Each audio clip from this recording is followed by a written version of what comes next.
Esto va a ser un banger o un... Nada, que mierda. Marico, cuando nosotros en el cumpleaños de Kevin Suelo, Nicky lo vio y hizo un post, hizo un video de 30 minutos y lo vi completo. Y lo hizo como 2 veces.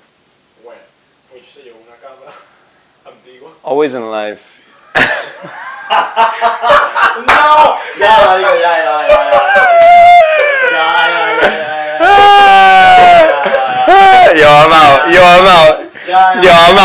Yo, I'm out. Yo, peace.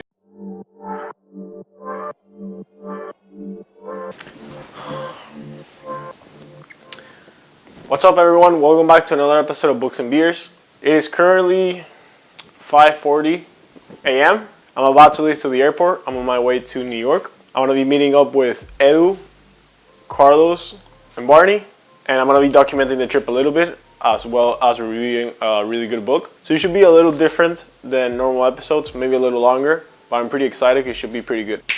Let's get to it.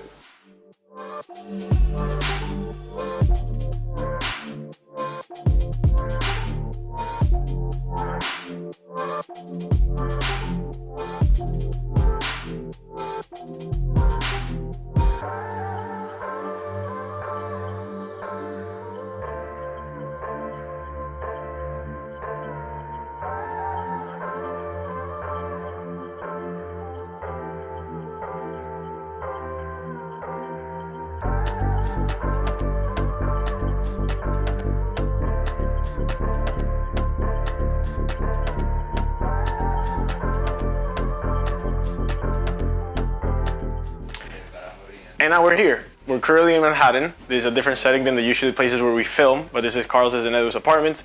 Super happy to announce that this video is sponsored by Celino and Barnes. If you're injured, call them.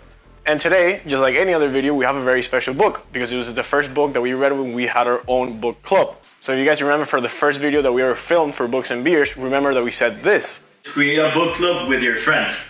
The reason we said that is because we applied it ourselves. We had a book club at the beginning of quarantine, and we read a few books, and we will talk about them in a weekly and monthly basis, and discuss our takes and the way that we perceived every book. The book that we have today, The Compound Effect, is a really important self-help book. And more important, it was the first book that we read in the book club that we had. So that's why we have everyone. We're going to be talking about it, and you're going to see our different takes. We also invested on some new equipment, so that's why you see some nice lighting, and we have a cool setup where you can see the other ones hanging in the back and already drinking the beer that we're going to be reviewing today. So The Compound Effect is actually one of the most known self-help books lately. There's not a single account on Instagram or a single list that you'll see about self-help that won't recommend it. One of the things that's actually really good about it is that it's pretty short and it's a pretty easy read. The letters are pretty big and it also has diagrams and it also has a few assessments that you can do in order to help yourself and apply the things in the book. Yeah. So to summarize the book without spoiling it, it goes in the idea of compound effect. So you might have seen this in maybe a math class or a finance class, and the idea that you put it in your bank account, and if you generate X amount of money from interest, that's going to help you in the future because you start earning interest on that interest that you earned before. What's interesting about the book is that you applied it to real life. You applied it into how small habits that you create and little things that you do are actually going to give you a much greater return in the future as long as you keep doing it. And that's pretty much the entire basis of the book. Obviously, he goes into much depth and he explains what are the things that you should do. And like we've been doing in the last few videos, we're actually going to give you guys our 3 main takes that we got from reading this book. So let's get to it. The first take on Compound Effect was the importance of sticking to a routine. Sticking to a routine helps you to structure your day and complete all the habits or goals that you have to achieve these successes that you wish in your life. For me personally, last year I had a part-time job. I had class every day, and for me it was very important to stick to my routine, be able to go to the gym, get to work on time, get all my homework done, and get to all my classes. And for me, sticking to this routine is definitely reflected in what the Compound Effect says on how it helps you meet your goals. I was able to do well in school, do well at my job, and also work in the gym, got bigger, got stronger, and as a result, I think the Compound Effect really highlights the importance of this routine aspect to continue doing it throughout your life. A second point that we notice is the importance of your influences. Your influences matter so much in your life. You're similar to the 5 closest people you relate with. So if you don't have the best group of friends, if you look up to someone and you wanna be similar to that person, reach out to them. get to know them and relate to them, because if you admire them and you spend time with them, you're gonna end up becoming like them. Another important thing he mentions is that you should get a partner to hold you accountable. So if you have a close friend to you and you both wanna improve, you wanna get better in a particular activity, start doing that activity with your friend, and every time schedule a call with your friend to see the progress that you're making on the activity. And once you get those good influences, that's gonna compound over time, and you're gonna be a way better person after all. Remember, your influences have a big impact on the way you conduct yourself. Everyone loves to blame something in their life. If you miss your meeting, you're blaming traffic. If you go to the supermarket, they don't have onions, you're gonna blame the supermarket, you're gonna blame the supply chain, you're gonna blame everything. And this brings us to our third take: personal responsibility and taking control of situations. The author makes a big point, of taking control and understanding that, situations arise because you don't take control and don't take personal responsibilities for the stuff that you did to put you in that situation. So I think that's an important thing to think about, whether it's personal, whether it's professional, whether it's romantic, anything, any situation you're in, that it doesn't go your way, you have to understand that you set yourself up for that situation. And once you realize that and take control of those situations, you're definitely going to be better off, because you understand that everything that you did before that situation, you took control to have the best outcome. However, one thing that I didn't like about this book is that it's all about economic allocation in terms of time, in terms of money, and it's about taking consideration of how much you spend on different things. So of course the author brings up an example, if you take into account how much you spend on alcohol and beer in a year, it's obviously a massive amount. All of those little weekly purchases, the 30 pack of Bud Lights, the couple bottles of rum, all of that adds up in the whole year.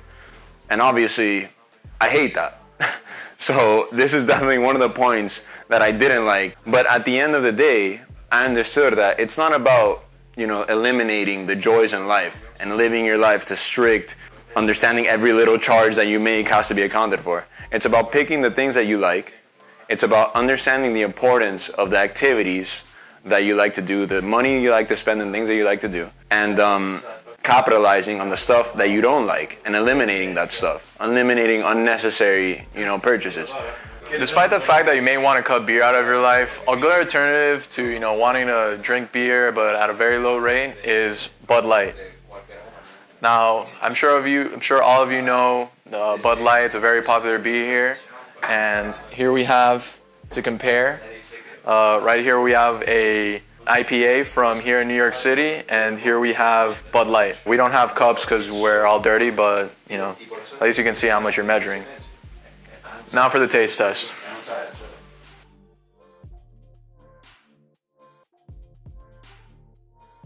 I mean, listen, Bud Light's not going to be exactly flavorful, very nice, high quality beer that you enjoy, but if you pound a few with your friends, it's going to get the job done. So I'm going to give it a 3.5. I can't, push it up to a 4, but, if you drink enough of these, I'm sure you'll have a good time with your friends at a party or any sort of social event.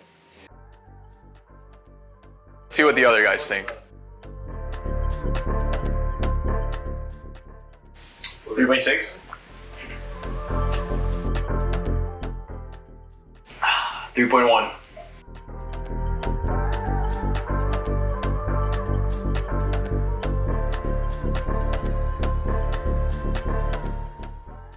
This is definitely a utility beer.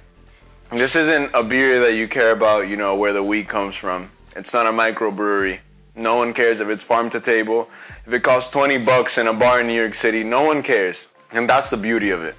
You don't drink this beer because you like the citrusy, light, aromatic flavors. You drink it because it's cheap and because it does the job. And for that, I'm going to give it a 3.0. The flavor isn't good. It's very light, very easy to drink. But at the same time, you need to appreciate it for what it is, a utility and a workman's beer. Cheers to that. And that brings us to the last part of our review. I really hope you guys like this review of Compound Effect and Bud Light as well. Special thanks to Carlos and Edu that provide their apartment and also participated. I really hope you guys enjoyed that.